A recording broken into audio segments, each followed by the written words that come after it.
Ukraine's parliament has renounced the country's non-aligned status with the aim of moving closer toward NATO. The bill passed easily with nearly unanimous support. However, Ukraine is unlikely to join NATO anytime soon. Many members of the alliance are resistant to backing action likely to anger Russia, which called the move, quote, an unfriendly step towards us and warned it would boost tensions. Ties between Moscow and Kiev are at an all-time low as Russia continues to back rebels in eastern Ukraine. For more on Kiev's aim to make Ukraine a NATO member, I'm joined now by Henning. He's a fellow at the Truman National Security Project. And thanks for joining us. And I believe that they were saying that that this was actually a step closer to the United States, and this had angered them. So let me ask you, what is the significance of this timing? Why now? Well, Susan, good to see you again. The timing is really a function of Poroshenko following through on a campaign promise.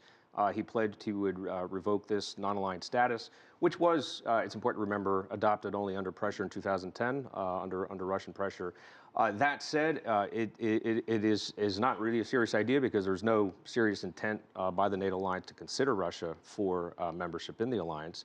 And Ukraine's facing financial insolvency. So Ukraine really has a pretty big set of immediate issues to concern themselves with. So I think it's really more of a symbolic act. So it's a campaign promise, but it's certainly making headlines everywhere. And Russia is reacting, NATO is reacting, and they would be probably unlikely to even grant them status at this point, wouldn't they? There's no chance. This is maybe something that's years in the making, and certainly NATO still has an open door policy. This was never about NATO, and I think it's important to remember how this all started. There is a Putin narrative that's been espoused by some others around the world that all this was precipitated by an expanding alliance.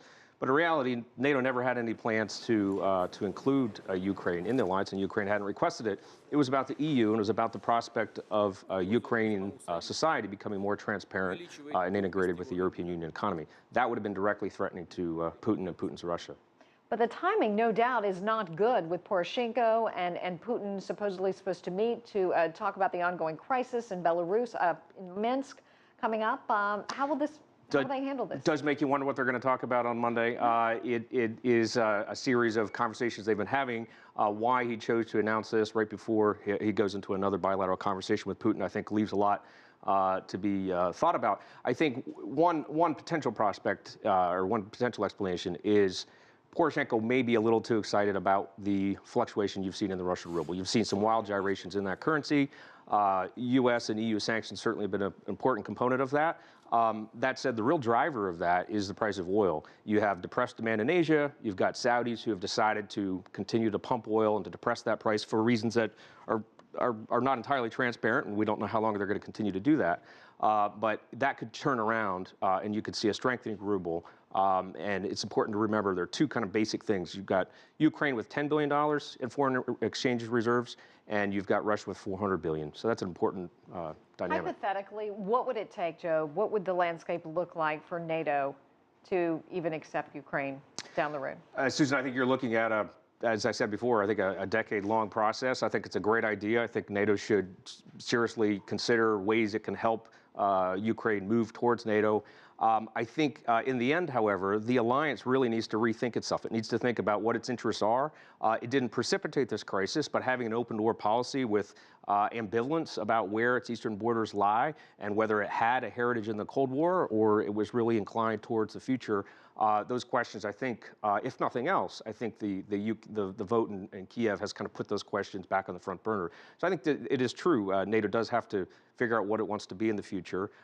If Ukraine is going to be a part of that alliance, I think it's going to be a 10-year reform project. But they've really got to focus on their finances right now. So in the talks on Monday, you think this will just be a sideline issue? You don't believe that it will be front and center? Well, it's going to be enormously inflammatory. I mean, no doubt about it. I think Putin's going to take it and he's going to use it as evidence, or he'll present it as such that he was right all along, and this is all about a plot to move Ukraine away from Russia into the West. From that point of view, it's frankly probably not a very productive thing for Poroshenko to have done.